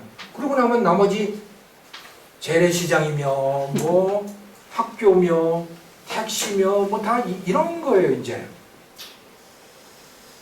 이게 바뀌어야 되잖아요.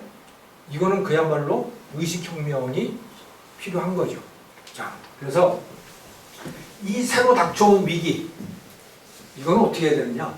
이제 우리가 스위스, 싱가포르, 아일랜드 이런 나라를 보고 배울 필요가 있겠다, 그런 말씀을 드리는 거고요. 이거는 사실은 어른이 되면 잘 안 돼요. 이게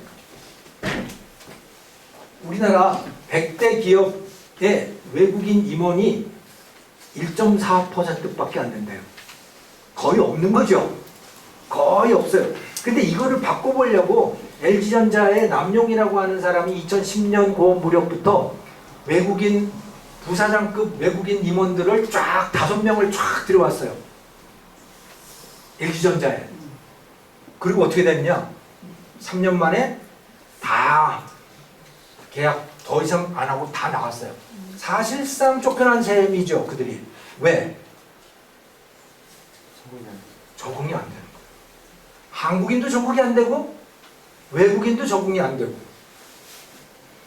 그 이후로 바뀐 게 별로 없습니다.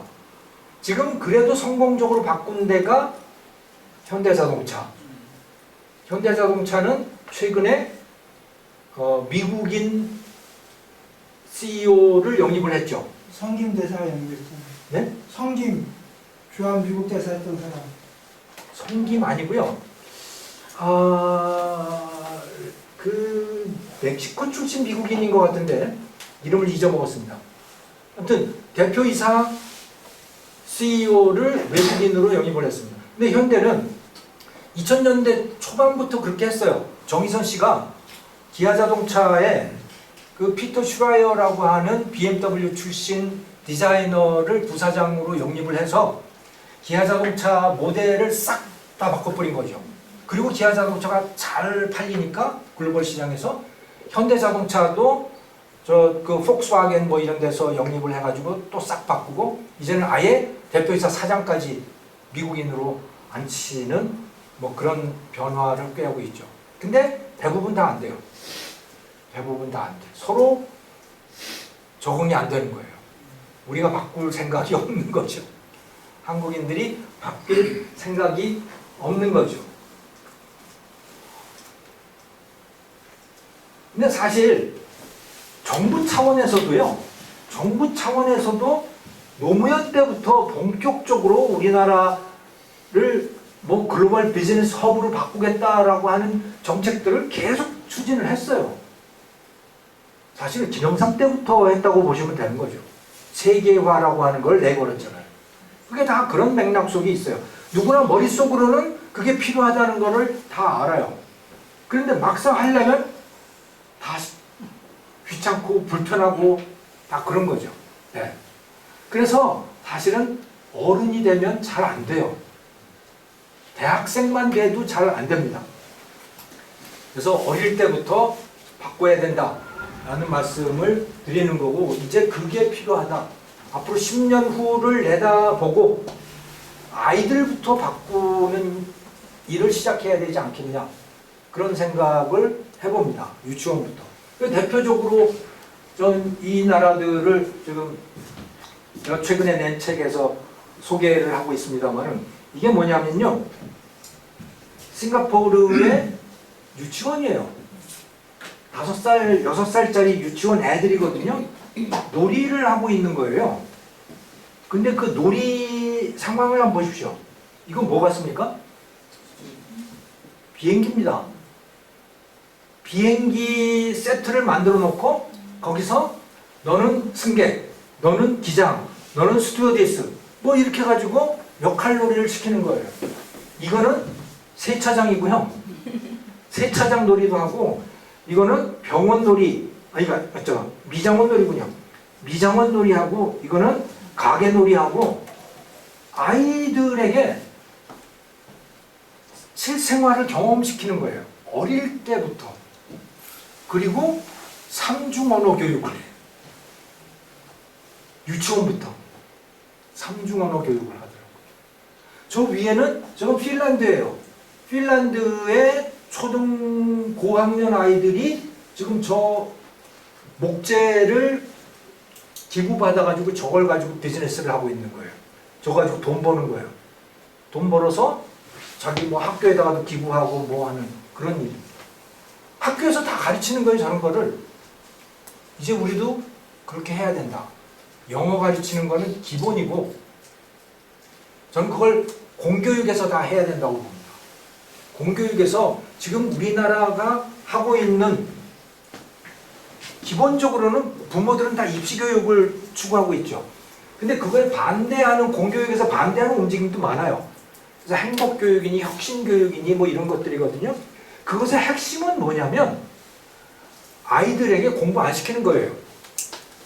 입시교육은 공부 지속하게 시키는 거잖아요. 혁신교육은 공부 안 시키는 거예요.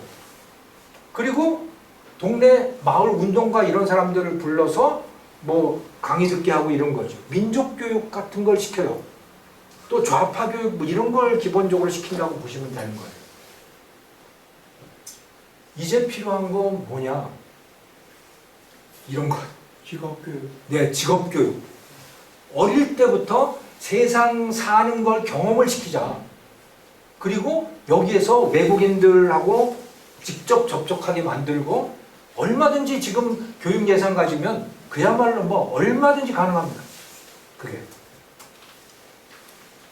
그렇게 해서 10년 앞을 내다보고 지금부터 우리가 투자를 해야 되지 않을까.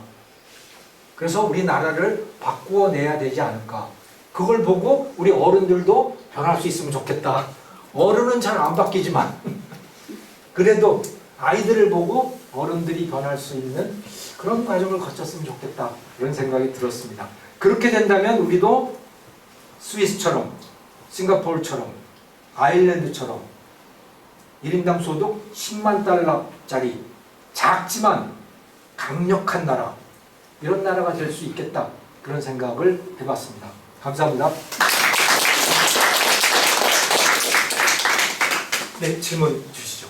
네, 저기 그 개방성에 대해서 굉장히 중요하게 말씀하셨잖아요.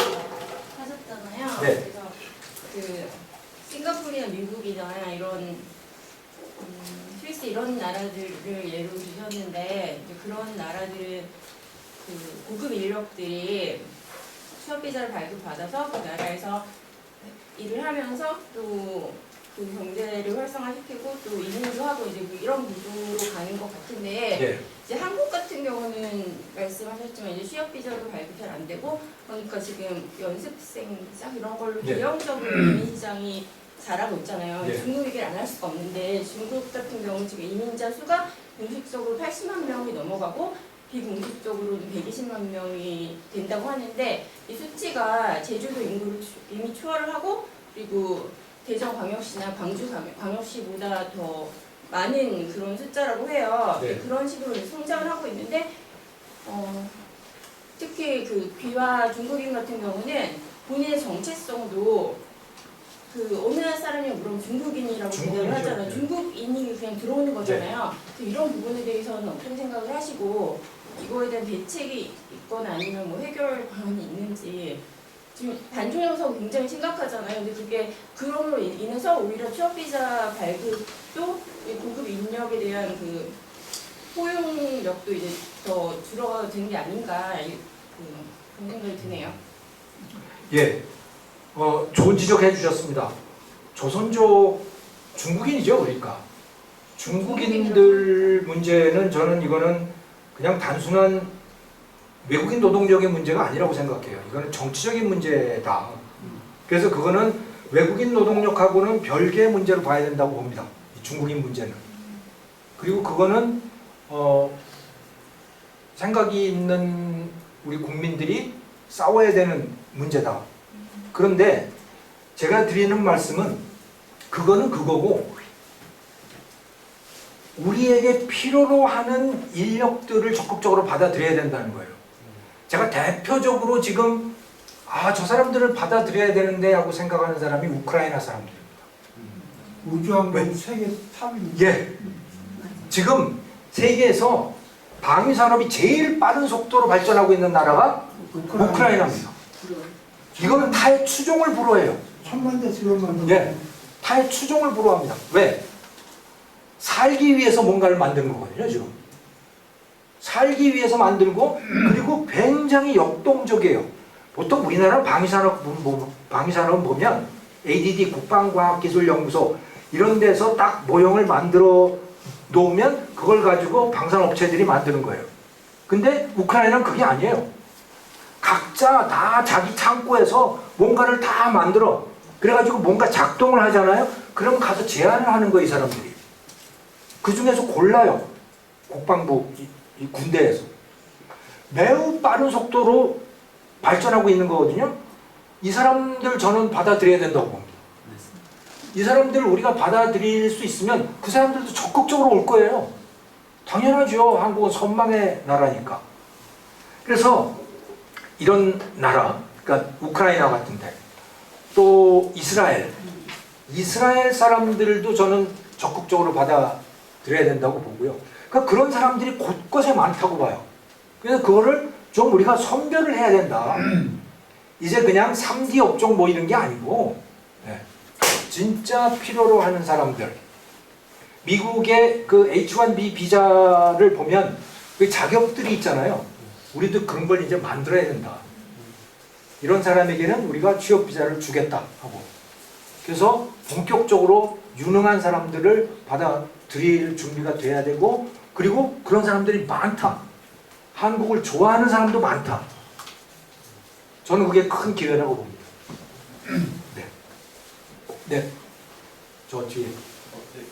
저도 그 개방서 관련해서 질문 드리려고 했는데, 네, 앞서 말씀해 주셔가지고 제가 일했던 곳이 외국인 그 관련해서 일을 좀 했었어가지고. 그러시군요. 네. 근데 지금 그쪽 상황이 대학생들 같은 경우는 우리나라에서 25년까지 이번 연도까지 30만 명 유치하려고 정부 정책들을 계속 내고 있는 상황이고, 근데 문제가 여기 지금 대한민국에 와 있는 외국인이라고 한다면 그 중국인도 있고 우크라이나도 있고 우즈베키스탄 그 스탄 계열의 친구들도 참 많이 와 있는데 취업을 86.7% 정도 희망을 합니다. 근데 그 우리나라에서 이제 비자를 발급하는 E7이라는 비자가 있는데 그걸 발급하는 비중은 0.38%여서 굉장히 저조하고 있어가지고 그런 부분에서 기업들 측에서 좀 뭔가 필요하다고 생각하는데 제가 드리고 싶은 질문은 저는 이제 인사 쪽 HR 쪽으로 시험도 준비하고 있는데 막상 그 외국인 친구들을 만나서 이야기를 해봤는데 저는 해외 경험이 있어서 그 친구랑 이야기하고 하는 데 있어서 막 그렇게 어려움이 없었는데 이 친구들을 어떻게 한국에 저도 이제 동아주의로 해서 이들을 한국인으로서 일을 하게끔 해야 하는데 어떻게 좀 뭔가 막상 이제 그 친구들한테 취업 교육 같은 걸 하는 그런 직장이었는데 취업 교육을 하는데 얘기를 꺼내기가 쉽지가 않더라고요. 그냥 뭐라 해야 될까? 구체적으로 뭔가 머릿속에 이들을 어떻게 한국에서 정착시켜서 한국인으로서 일을 하게 할지가 많이 와닿지 않는 것도 있었고 너무 뜬구름같이 보였었고 그렇군요. 그래서 막연히 그냥 그 친구들이랑 이야기할 때 미국에서 있었던 그 이번 4월 5월에 있었던 뉴스처럼 미국에서 팔레스타인 국기 들고서 이렇게 하는 그런 막 상황만 막 머릿속에 그려지고 그런 막연한 두려움이 좀 있었던 것 같아서 어떻게 그 동아주의를 좀 할 수 있을지가 고민이라서 그런 고민차 질문 동아주의를 할 수 있는 그런 방법, 교육을 할 수 있는 방법이 있을지 아니면 성인한테 그게 가능할지 이런 생각도 있어요. 그건 잘 모르겠네요. 저한테 제가 명함을 드릴 테니 네. 그거는 경험을 저한테 좀 알려주시고 같이 토의를 해봤으면 좋겠어요. 알겠습니다. 감사합니다. 예. 지금 방금 질문하신 거 제가 좀 암울한 이야기를 말씀드리자면 제가 초등교사였는데요. 네. 2010년에 청원군에 교생 실습을 갔을 때 네. 이미 뭐 아빠가 정말 나이 많은 한국인이고 엄마는 뭐 동남아 이런 데서 와서 결혼해서 낳은 그 다문화 네. 아이들을 붙어도 걔네조차도 동화가 별로 안 돼요. 왜냐면 언어가 안 돼서. 근데 지금 제가 친구들 지방에서 근무하는 친구들 얘기 들어보면 그게 그 당시보다 되게 더 심각했거든요. 이미 2010년에도 제가 교생 실습 가서 체감할 정도의 문제였는데 지금 시간이 지나서 계속 악화됐다는 좀 비관적인 말씀 하나 드리겠고요. 그리고 아까 지금 너무 좋은 비전을 말씀해 주셨는데 제가 또 교직에 있었던 경험으로 말씀드리자면은 한국 교육에 투자되는 세금이 많은데 정말 눈먼 돈으로 쓰이는 게 너무너무나 많고요.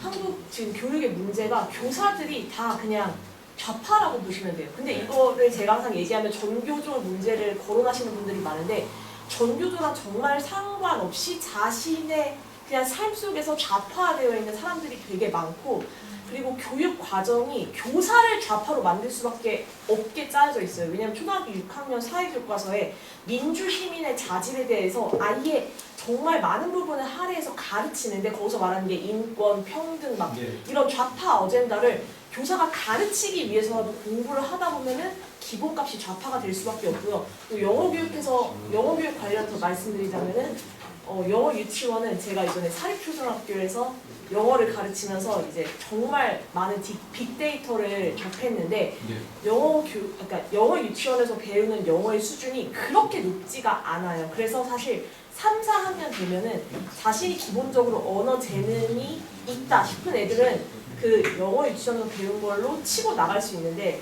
그러니까 축구도 애들 똑같이 가르쳐도 소질 있는 애들이 더 잘하는 것처럼 영어도 솔직히 영어 유치원 돈값을 하려면 이 애가 영어를 잘하는 언어를 잘하는 재능이 있어야 된다. 그리고 영어 공교육 관련해서 제가 할 말이 너무 많은데요.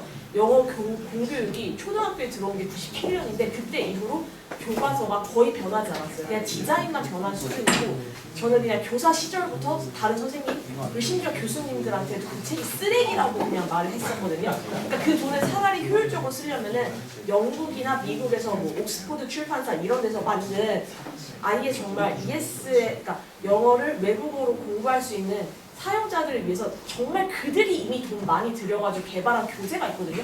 차라리 그걸 들여와서 우리가 쓰면은 훨씬 더 효율적으로 영어를 가르칠 수 있는데 진짜 말도 안 되는 커리큘럼으로 심지어 2년 전만 해도 영어 그거 교과서는 저한테 따로 가르쳐 줄 수도 있을까요? 아 네네 죄송합니다. 너무 말이 많아서 제가 명함 드릴 테니까 아, 네네. 네, 제가 따로 좀 배웠으면 좋겠어요. 실제 그 경험하신 거니까. 네, 죄송합니다. 네. 강의 정말 잘 들었고 전체적으로 맥락을 봤을 때 제가 한 가지 더 제안드리고 싶은 거는 네. 사고 공식하고 허용 공식이 우리나라 사회에 변화가 있어야 되잖아요. 개인적으로는 다시 반공 정신을 좀 다시 써야 되지 않을까라는 생각이 반공 정신이죠. 외국 정신 여기가 중국인들과 관련된 것이 많이 붙어가지고 이 사회에서부터 중국 관련해가지고 많이 추방을 시키고 조장하는 그런 세력들과 다른 영역을 하고 굉장히 해야 된다고 생각합니다. 이 점에 대해서 어떻게 생각하십니까? 결국 우리나라에서 북한 문제를 우리 한국인들에게 남한 사람들에게 북한은 이제 별로 이슈가 아니라고 봐요. 중국이냐 미국이냐의 선택일 때가 많은데 한국인들의 80% 이상은 전 미국이라고 봐요. 중국을 좋아하는 사람은 10%가 될까 말까? 저는 그 정도라고 봅니다. 그거는 뭐 그 여론조사 같은 거 데이터를 보더라도 그렇거든요. 그래서 저는 한국인들이 공산주의를 선택할 가능성은 거의 없다. 저는 그렇게 봐요. 다만 이 사회에서 이 체제를 유지하면서 공짜로 살고 싶은 열망은 매우 강한데 그래서 사회주의를 이야기를 하는 거예요. 실제로 뭐 중국처럼 된다든가 북한처럼 되는 걸 원치는 않을 거라고 봅니다.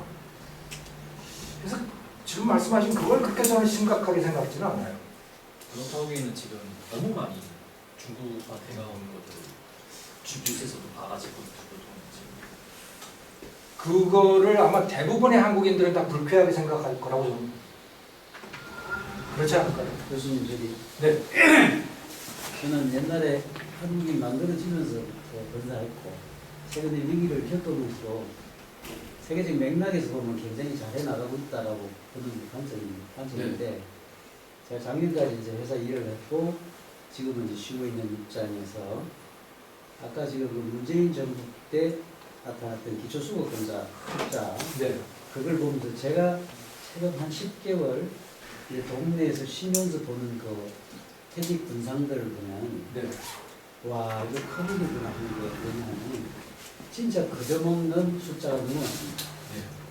그게 공공기관 제가 볼 특히 선생님 퇴직자 등등 그냥 우리 인구는 기본적으로 줄었습니다. 줄었는데 오히려 그 숫자는 공고였어요. 그러니까 기업의 지금 혹자는 노란 공부법 이런 걸 얘기하면 그 이전에 이미 사실 ESG 환경부터 출발해서 기업의 지배구조를 하나 무너뜨려갖고 사실 사회의 기본 논리를 기업 논리로 앞으로 들어와가지고 예. 기업이 기업처럼 행위하지 못하게끔 하는 그들이 안에 너무 장치가 많습니다. 그러니까 저기서 말하는 기업의 비효율이 나타나는 이유는 기업 자체 이슈라기보다는 사회적 이슈가 기업을 밀고 들어왔던 것들이 사실 너무 많은데 이거를 체계적으로 아까 그 숫자를 대폭적으로 늘리는 체계적인 어떤 이 적이 있다. 이걸 그냥 일반적으로 우리가 뭐 이렇게 하자 저렇게 하자가 아니고 저거를 제도적으로 선거를 건드렸고 기업을 건드리고 가정을 건드리고 지금 가정을 건드리는 젠더 이슈라든지 이런 것들은 많이 또 종교를 건드리는 게 들어오지 않습니까? 그것을 우리가 어떤 그냥 당위를 가지고 우리는 저런 나라 이렇게 하면 되겠다가 아니고 사실 위기의 실체의 근본 원인이 이 암흑 얘를 도려내야 되는데 이게 과연 뭐냐? 이 부분에 대해서 사실 저는 참 뭐라고 지금 제 생각으로 이렇게 갖고 있는 건 있는데 교수님께서 한번 말씀하실 수 있을 뭐 이렇게 해주실 수 있을지 따로 알려주십시오. 진짜 지금 분노가 사실 많이 일어나니까 예. 아까 우리나라 그 근로소득세를 납부하지 않는 40% 계층이 있는데요. 네.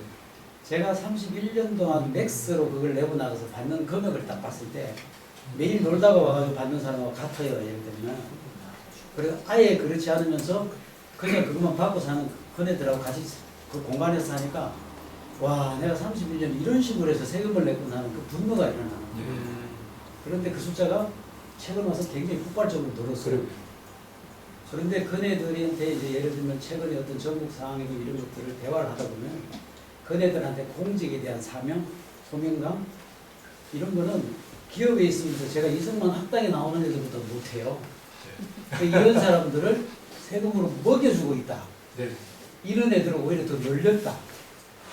이건 진짜 기가 찰 노릇입니다. 예. 알겠습니다.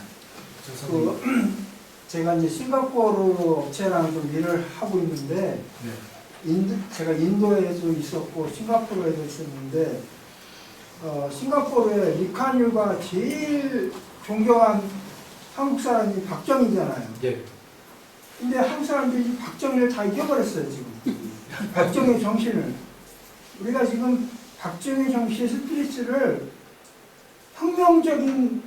혁명도 얘기하지만 기업가적인 측면에서 박정희를 바라봐야 돼요.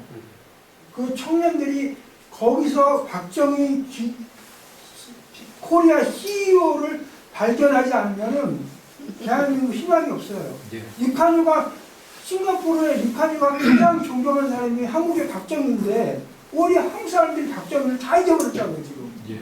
거기서 문제가 박정희의 정신을 다시 발견해야만 한국이 다시 살아날 수가 있어요. 네, 맞습니다. 시간이 이제 많이 지났어요. 오늘 제가 늦어서 정말 죄송하고요. 네, 오늘 수고 많으셨습니다. 고맙습니다.